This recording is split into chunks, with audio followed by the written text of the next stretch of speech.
Pirate kings, pirate queens, non-binary monarchs of the sea. What's going on? How is it going? We are back with part 2 of the Set 5 data video. If you haven't had a chance to watch part 1 yet, it's going to be linked in the description below. Highly recommend it. I gave a little bit more context as to the overall trends in OP05 we might be seeing, as well as a broad strokes account of how their format progressed. Decided to start out with that this time, just to give more context to the lists we are looking at in these videos. What we've got right here is the tier list we ended on last time, just as a refresher. So Hunt tier, we had Green Kid, Black Sakazuki, and Purple Magellan. Then the Rogue tier had Red Luffy, Purple Kaido, Red Black Sabo, Odin, Blue Dofi, Nami, Smoker, Blurple Kaido, Black Yellow Big Mom, Arlong, Rosinante, and Green Purple Dofi. Tier 3 is where we started, but we didn't do all of the lists in Tier 3.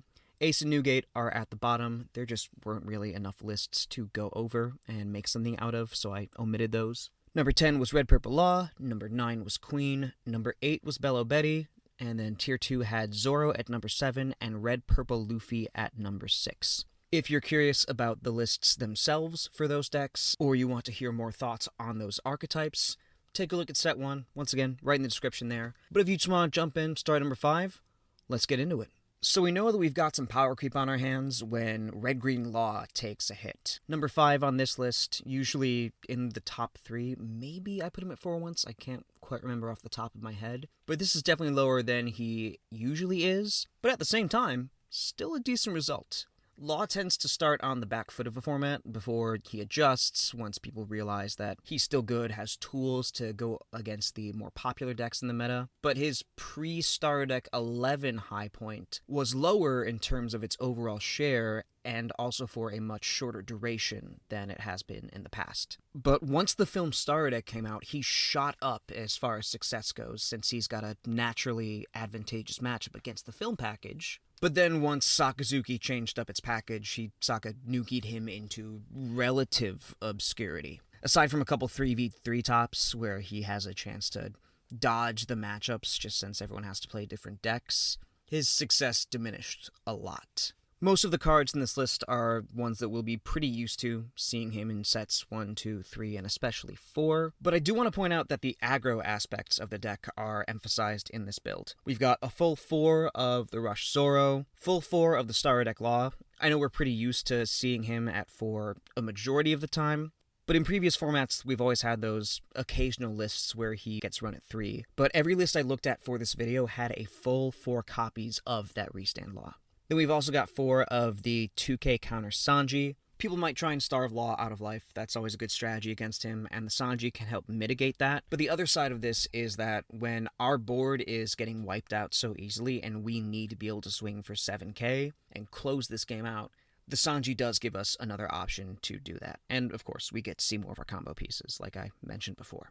The only new card we have in this deck is one of the Set 5 Robin. She's a 1-cost, 2k attacker. She has 1k counter, and on play, she KOs a character with 1k power or less. So she's searchable off Nami, and she KOs some pretty relevant targets, even though her range is low. Specifically, Rebecca or Mancheri and Sakazuki, blockers in the mirror, or Brûlé specifically in yellow, and then she could also pop some 3ks if you manage to combine her with Otama. The Jinbei from the 3 Captain Star deck also saw some play, but he didn't quite make the cut for this 50. If you are interested in playing him, if you want to know more about what he does, he is a 2-cost, 2k attacker, 2k counter, which is pretty helpful, and then when he has a don't attached, when attacking, he can give a character minus 2k. Opens up some more combo potential with that Robin, lets him function as an attacker to soften up our opponent's board, or even make it so that our opponent's 6k blockers have a harder time staying alive after the fact.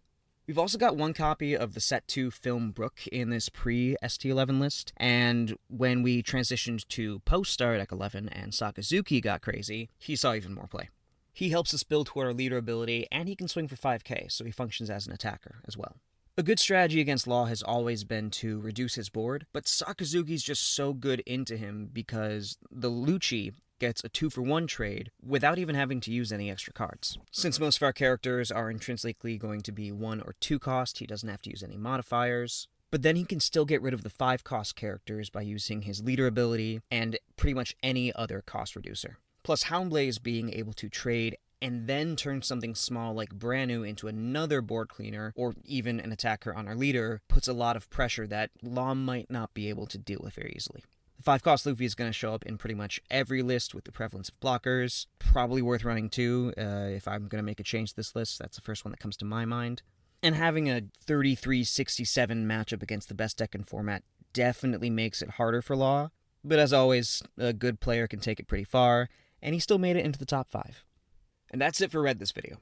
Law, who's a half red deck, is the best red deck we have at this point. And now we're going to get into number 4 with Katakuri.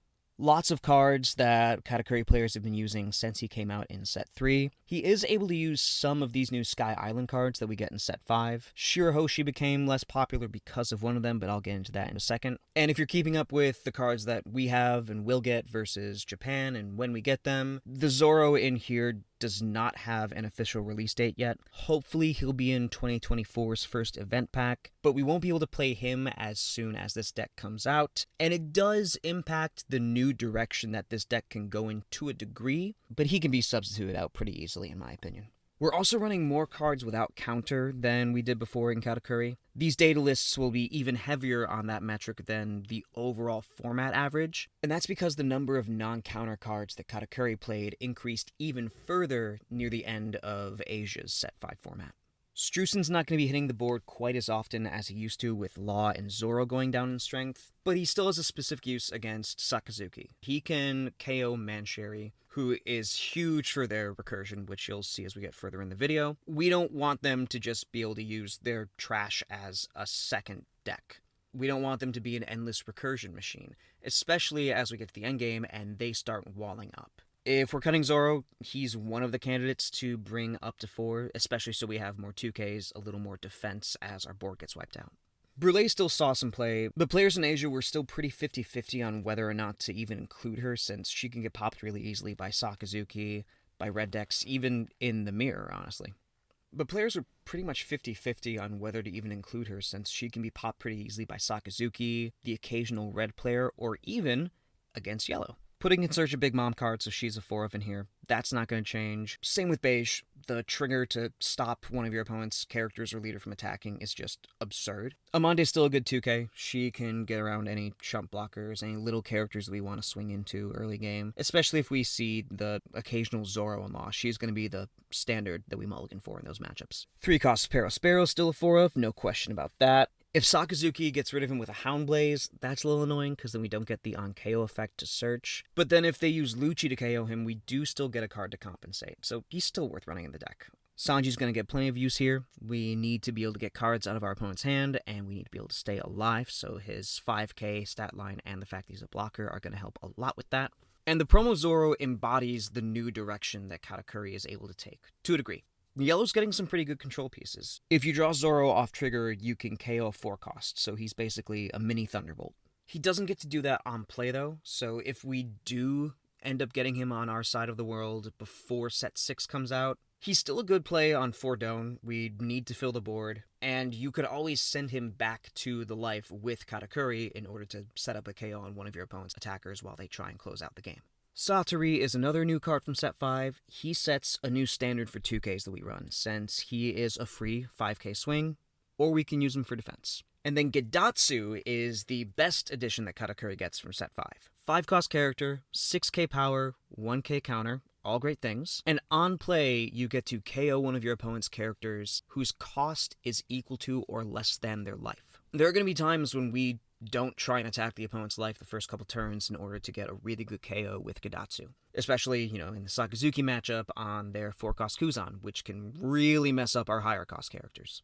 When you're playing Katakuri, defending a character is pretty much synonymous with defending your life, and since Gedatsu is a 6K, he can potentially tax the opponent if they're worried about our board getting too out of hand. He's mainly there to help us stabilize, get some consistency in the mid-ish, early-ish game, but for the time being when we don't have this promo Zoro, I'm bumping him up to 4.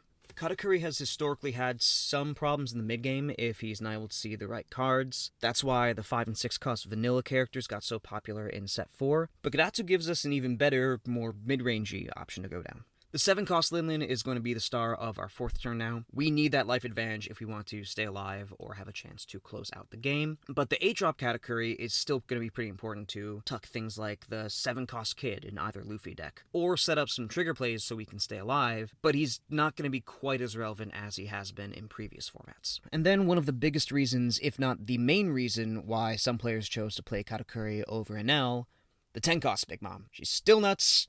Healing one and burning one at the same time is still probably going to be one of your best plays on Tendone. Sometimes you have another option, but for the most part, you're just trying to see your 10 moms there. And then we've got Thunderbolt at a full 4 count.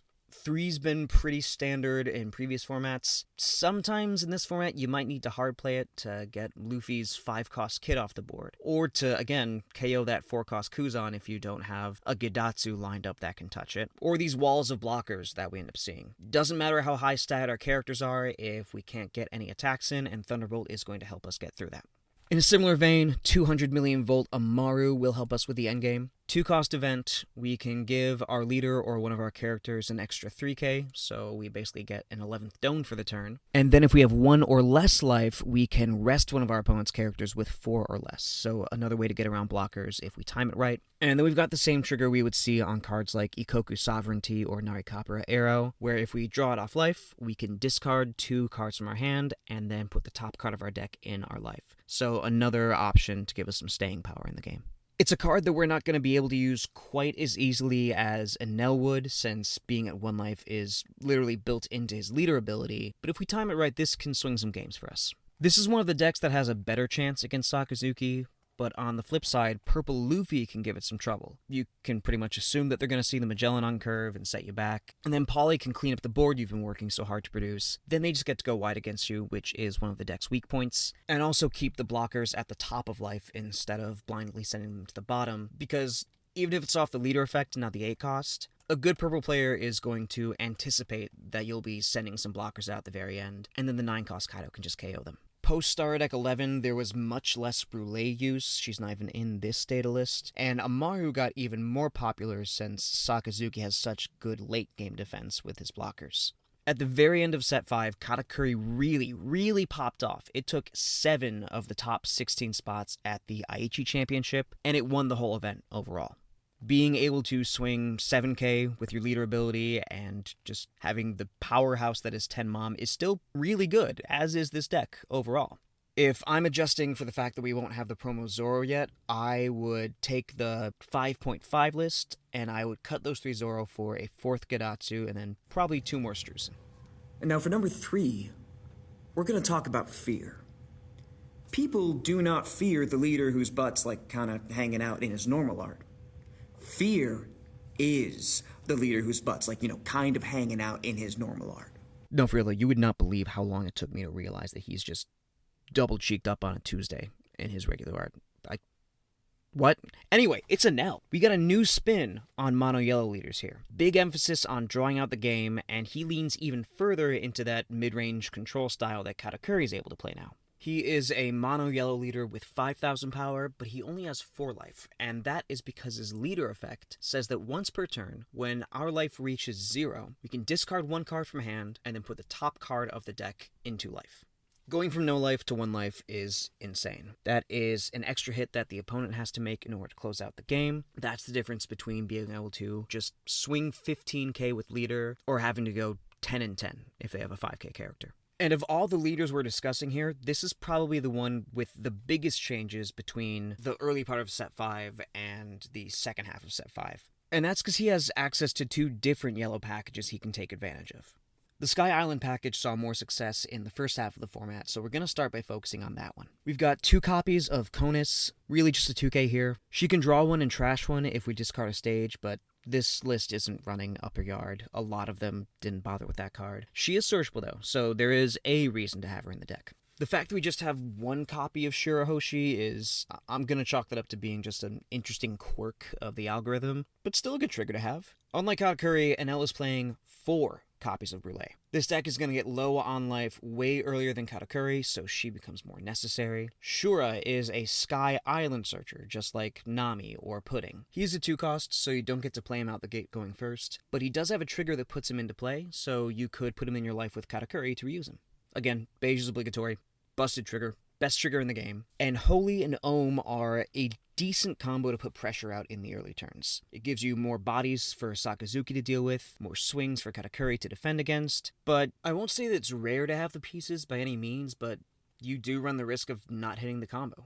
The counterpoint to that, though, is that Ohm doesn't have to be the way you get Holy in order to cheat her out with the ability. So keep that in mind if you're searching with Shura or when you're deciding whether or not you need to take a life. Satori is good for the same reason as he is in Katakuri. 2k counter, 5k body, get some swings in, but if you're running the Sky Island package with Shura, he's also searchable. Same goes for Gadatsu, but in this deck you're going to have more room to starve your opponent of life and therefore give him more targets. And now we get into those bigger bodies. A lot more counterless cards here. Going to start off with the 7-cost Enel. 7k character who has Rush. Rush in yellow is scary. And the condition on his effect is pretty perfect. If he would be removed from the field, you can trash 1 life to keep him there, as long as your opponent doesn't have Luffy on the field. That is a perfect manifestation of the lore into the card game, and I just love it when Bandai does stuff like that.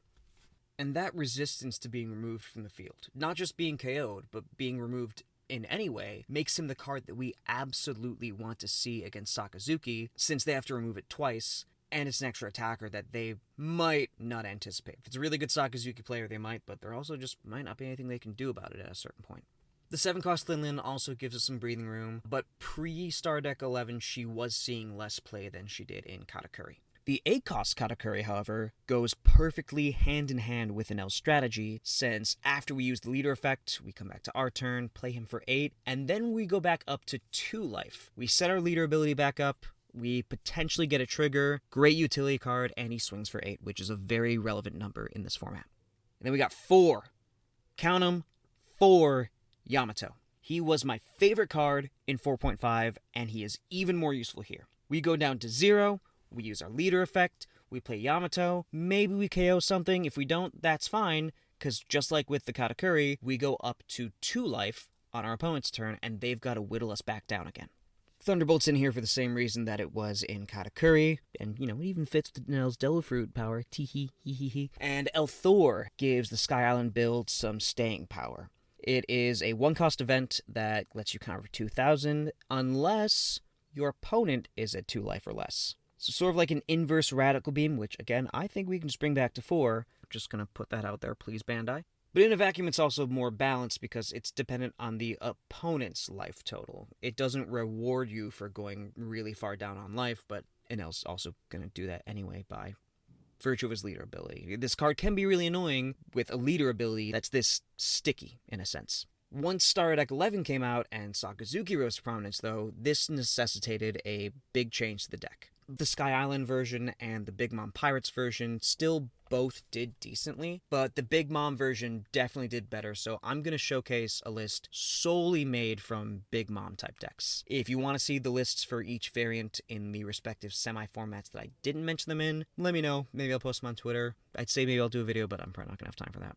Big differences here are 4 copies of Shirahoshi to get hand advantage and reuse with the 8-cost Katakuri. Sometimes you might even play it on curve in this deck.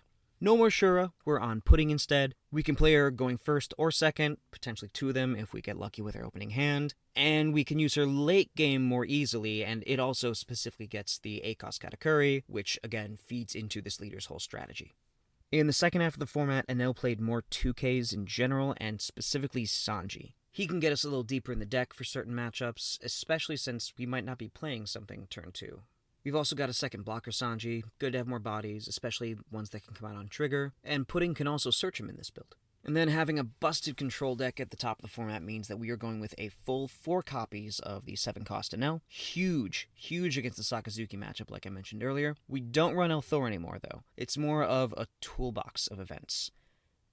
Narikabura Arrow lets us counter for 1 like El Thor, only gives us an extra 3k power, but it does have that trigger that Amaru does, that Ikoku Sovereignty does, that lets us regenerate life. Very in theme with the deck. And then Thunderbird gives us another control option, same text as Gadatsu, but we can play it from hand, or if we get lucky, trigger it off of life. The amount of overall counter in the deck did decrease on average in favor of playing with a bigger board and going more into the control play style. This list is definitely on the high end of non-counter cards, but just like with Katakuri, that metric did increase near the end of the format. Every single list I found in the month of November played between 18 and 22 non-counters, definitely even more than we're used to seeing in a yellow deck.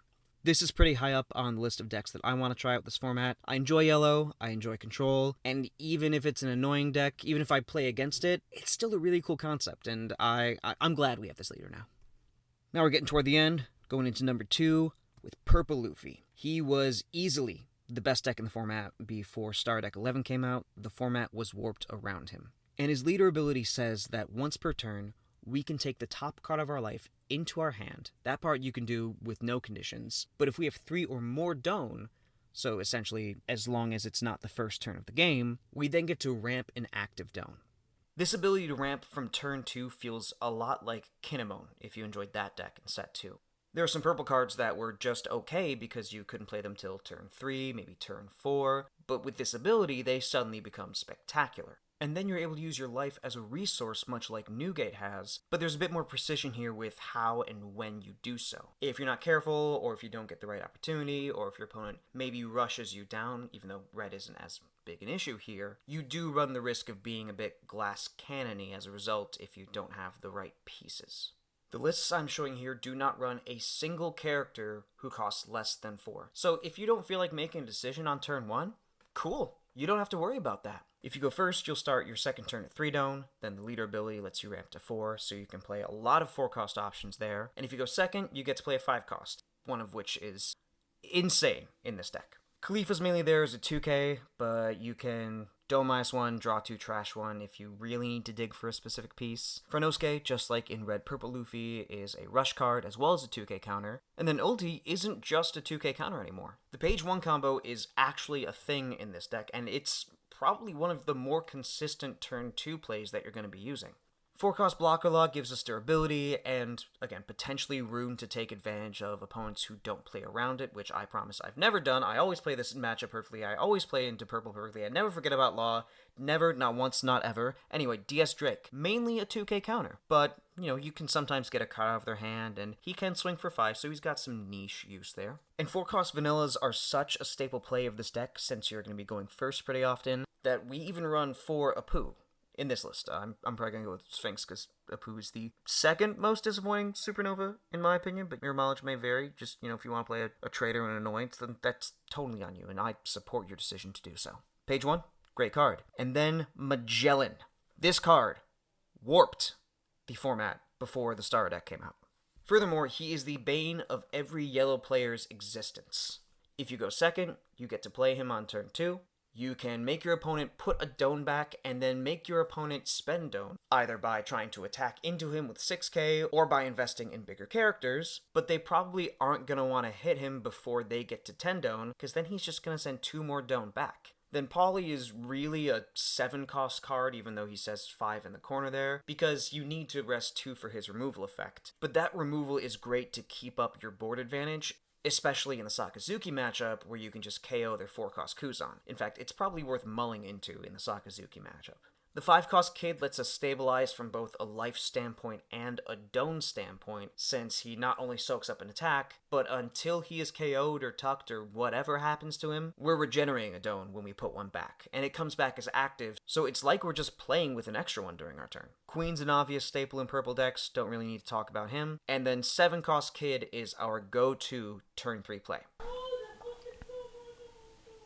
If we go first, we go up to 3 on our second turn, use the leader ability to get to 4. Can't really use a Dome minus effect at this point, because we then go from 6 into 7 with the leader ability on our third turn, at which point we can then play the 7-cost Kid. But if we go second, we go to 4 on our second turn, use the leader ability, get to 5, potentially even play the blocker Kid to keep regenerating, and then we're just naturally at 7 on our third turn. I still have to get some more games in with this deck, especially going first, but at first glance, 2 life seems worth basically getting Newgate stats And then he can just run the opponent over if he goes unchecked because he's swinging for 8, which again is a great number right now. Plus, he's stackable. If you can get 2 7-cost kids out and keep them out, you're in great shape. Our boss character is the 9-cost Kaido from Starter Deck 4. He can clear a blocker, he can get rid of a character with 6 cost or less, and he has Rush. We can potentially play him as early as turn 4. First, if we don't send any Doan back with our effects, or going second if we do use the leader ability twice and send just 1 Doan back.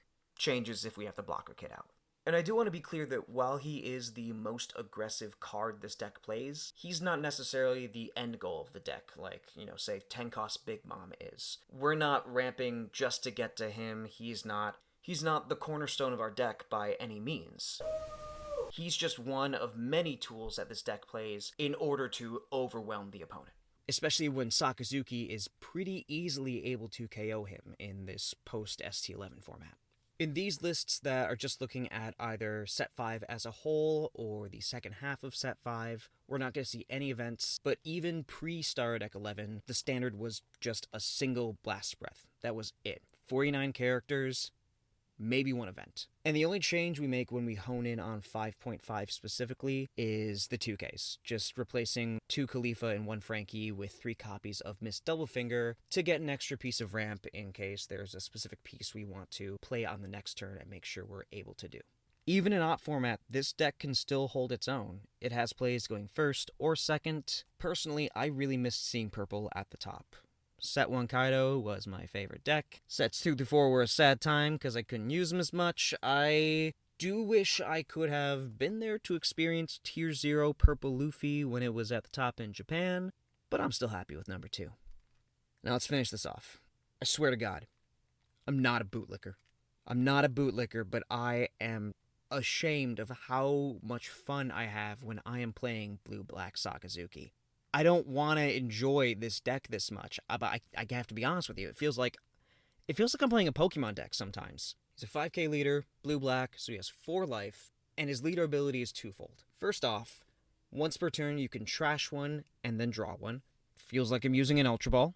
And then on attack, you can lower one opponent's character's cost by 1.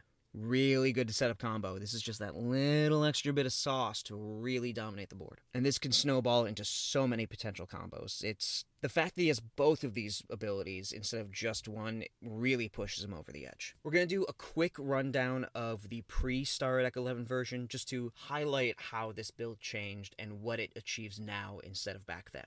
Before Star Deck 11, it was a very linear going first deck. Turn 1, you had the option to play Marine Headquarters, another cost reducer. Turn 2, you go into Sanji's Peel-Off to draw 2 extra cards, give you more options for your discards. Turn 3, play Zeph or play a 3000 Worlds. Then you go into the 7-cost Borsalino. Then you go into the Mihawk, maybe even the 10-cost Kaido. But it was really amazing at removing single threats. However, it didn't perform consistently, and it was constantly stuck in 3rd place behind Luffy and Enel. Then a month in, we get the Uda starter deck, someone decides to build around that, and then he cooks up the sauce because it also performed well into Purple Luffy.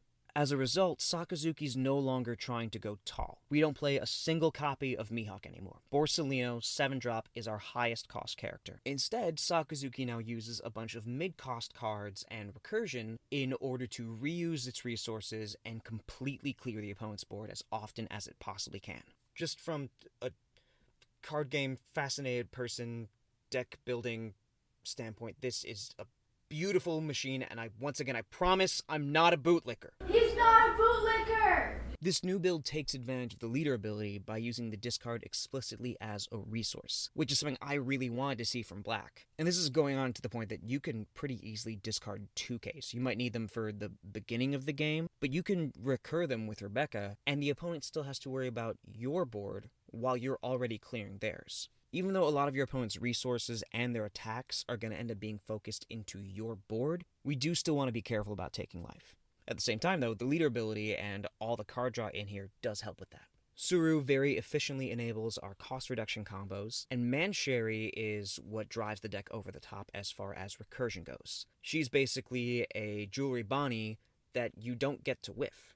She costs 1, and then during your turn, you can rest 1 Doan and her, send 3 cards from your trash to the bottom of your deck, and then retrieve a 3 to 5 cost character.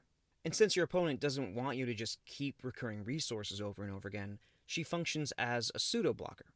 And then the Rebecca blocker gives this deck a nutso late game. She's a 4-cost, 0 power, so she's not going to attack at all, but we don't need her to attack. On play, you can retrieve a black character with a cost of 3 to 5 from the discard, and then play a black character from hand with a cost of 3 or less. So of course these don't need to be the same card. You could straight up revive a Hina to reduce something's cost by 4, you could get a 2k counter back, or you can grab your 4-cost Lucci or Kuzan and then play a brand new, or the Hina if they're already in your hand. This is the vehicle for skill expression in the deck. You can even drop Lucci off of a brand new search and then pick him back up with Rebecca. Speaking of brand new, he gives us a turn 1 play when we're going second, lets us search out our Navy cards, but he also sets up the discard for Lucci. If the hand is stacked and we don't want to use the leader ability, cool, he just gets us 3 cards in the discard and we are ready to Lucci. Plus on top of that, he can be an attacker. We just have one Barto in the data list, but he's nice and versatile. You can get him off Mancherry, you can get him off Rebecca. I might cut something for more copies of him once I get further into my testing. Tashigi's also going to function as a combo piece, but she's more easily trashable than Suru. We might use her as a 2k more often. She's one of the lower priority cards, but still worth having. And then starter deck Hina, who has not seen any play in the game until set 5. She extends our reach beautifully. On play, she reduces the cost of a character by 4. She gets either big characters or small characters closer to being KO'd, and this can be done for free if we revive her with Rebecca, and then she still swings for 5. It can be really tempting to discard her early game because she's so recurable, but she also might need to come out from hand, especially in matchups where we're facing down those taller characters. We don't want to have them all in trash when we only have so many opportunities to recycle her, so again, be careful about how and when you discard her. On the other side of the table, our opponent might just decide not to play any characters in their first turn and put a giant swing on the leader. So what do we do then? We play the 4-cost Kuzan. He draws us a card, and if he stays on the field, he is going to be a standing threat to our opponent's characters, even if his attack doesn't connect. He's going to be a kill on sight since our opponent wants to be able to play threats, and he stops them from being able to use those threats once they hit the board. 4-cost Borsellino, another great black staple, blocker, 6k on your opponent's turn, can't be KO'd by effects. Not much to say here that's new, except for the fact that he can also be grabbed by Rebecca or Mancherry. And then we get to the 4-cost Rob Lucci. He was already played before the shift in this Sex build, but he's the card that allows that shift to be possible in the first place. It's very easy to get 3 cards in the trash with the new build by the time that you play Lucci, and KOing 2 characters instead of 1 lets us gain favor of the board that much easier. On play, you can return 3 cards from your trash to the bottom of your deck, and then KO one of your opponent's characters that costs 2 or less, and 1 character that costs 1 or less. That sounds like a really narrow range on paper, but he can wreck boards if you get the math right and are able to use your combo pieces efficiently. To the point that some matchups are predominantly dependent on how many Lucci you end up seeing as the Sakazuki player. Sabo has a great stat line, he's a blocker, and he lets us cycle cards, so he lets us see some pieces if we need them. But with all the filtering we already have, you might not even need to do so. I'd say his purpose is more so to fill the trash if we need more cards in there to get our effects off. In my opinion, he's the flex spot of the deck, especially since there is a big difference between spending 4 for a blocker and spending 5. And then the 7-cost Borsellino from the new set is our high end, 8,000 power. On play, you can send a character with a cost of 4 or less to the bottom of the deck. He's got a little more reach than Lucci does, and he also has the ability to tuck a character rather than KOing it if we're looking to get around something like Magellan if we're facing purple. He's still only at 3 because the combo aspect of the deck is so versatile, but I could see going up to 4 if we have more tall characters in a particular meta. And then moving into the events, we've got 2 Ice Age. Before set 5, you were probably going to get some funny looks if you played this. And this wasn't even found very often in the initial post-Star Deck 11 builds. But this allows you to, for example, go Leader Effect to reduce cost by 1, play the Ice Age to reduce it by another 5, and then you could, say, tuck a 10-drop with Borsellino, and then you still have 2 don't left over. And that's just one very specific, potentially even extreme example of the card's utility, but it opens you up to even more lines of play and more efficient lines of play at that. At the same time, it is on the more discardable end of the cards we play if you don't think it's going to be useful, but in a deck with this much combo, it's worth running too. Great Eruption was a mainstay from the very start of Set 5. The -2 to cost is very useful, but its main draw is the draw that it gives you, especially since it helps you fuel the discard before you use your Lucci. And then the playset of Houndblaze is the final piece that brings everything together. For 2 Doan, you can increase a leader or a character's power by 3,000, and then send a character with 2 or less cost to the bottom of the deck. That 3k boost makes Brand New able to attack, especially into those prevalent 6k characters, and of course, tucking a character is way better than KOing it, especially in the mirror. My biggest issue while playing Black has been the lack of viable KO options, especially because you can either brick on them or they take up a lot of Doan, but Houndblaze makes being a 4-life leader worth it, even if it and Borsellino are the only blue cards we're playing. When you're playing Sakazuki, you need to be very careful with the math of your plays and your sequencing as you're trying to control your opponent's board. The best thing you can do is get used to the different configurations you're going to run into and the different patterns you can use to overcome them. It's something that I'm in the process of learning and committing to memory. If it ends up being something that you'd like me to talk about in another video, let me know.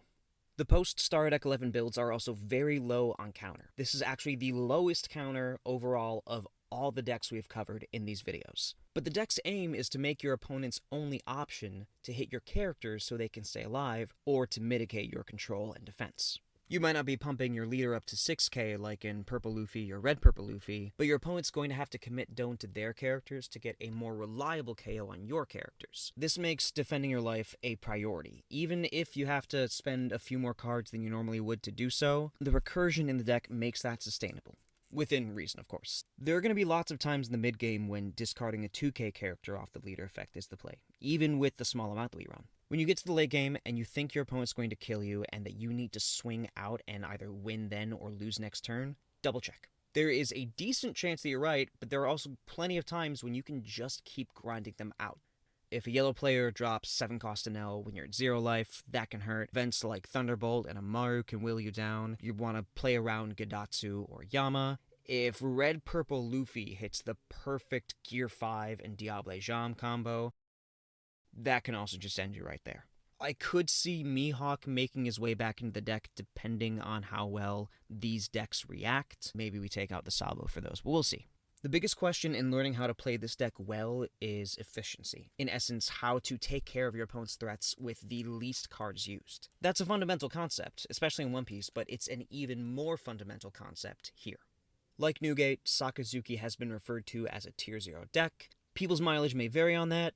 Here's my perspective from looking at the data I have. Sakazuki's highest rolling achievement score, basically the highest share of these points I've assigned that it took at any given time, was 50%. And there were some stretches for an entire week where he was at 40 or higher. Newgate's peak was 39. It may not reach those same heights because we see it coming on our side, but it does take a really strong deck to do that well, especially for weeks at a time.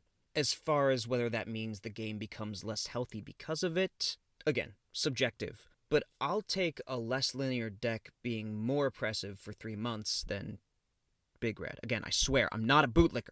Sakazuki is still going to get some pretty powerful support cards in Set 6, but he also might get power crept with all the other crazy stuff they're going to release there. But that's something that we're just going to see about over time. For now, I'm going to let myself be the villain. I'm probably going to be playing a lot of Sakazuki. Here is a graph showing the overall progression of Set 5 in Japan. I've alluded to it throughout the video, but Purple Luffy started out spectacular, with Enel squeezing in for a little bit, before Luffy then reached its highest peak for a brief instant, then securing its position until Uta came out. At that point, Law had some time in the spotlight, at least until Sakazuki's new build came out and stole the show. Then Purple Luffy briefly reclaimed its spot, but Sakazuki ended up dominating until the very end of the format when Katakuri had its super successful weekend in Aichi. And this leaves us with the question, where does the English format pick up from here? I don't usually go into more speculative stuff like this, but I figured, hey, why not? At this point, we want to either play Sakazuki or something that can beat it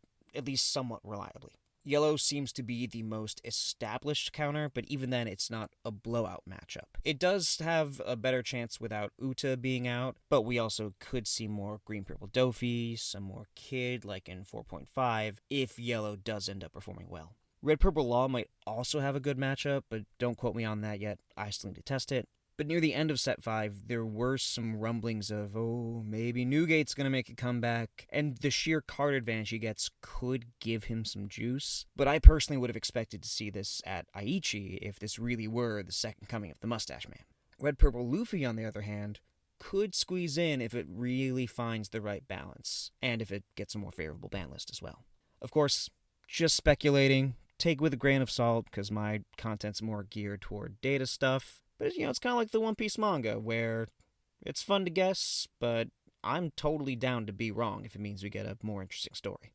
And that's Set 5. My plan is to grind as much as I can with the time I have for this last regional I'm going to on December 16th, at which point I either finally get my invite, or I just jump straight into Set 6. Content-wise, my hope is to post more about regional and treasure cup results and the trends we get from those on Twitter, and just, hope, pray, what have you, that I get more time to be more active, because I do still love making content, even as scarce as it is. Hit me up with any questions you have about any of this, any hot takes you might have, and what you look forward to playing with, and stay tuned. If this has been useful for you, please like, comment, subscribe. It means a lot. I would love to get my thoughts out there even more, and enjoy Set 5.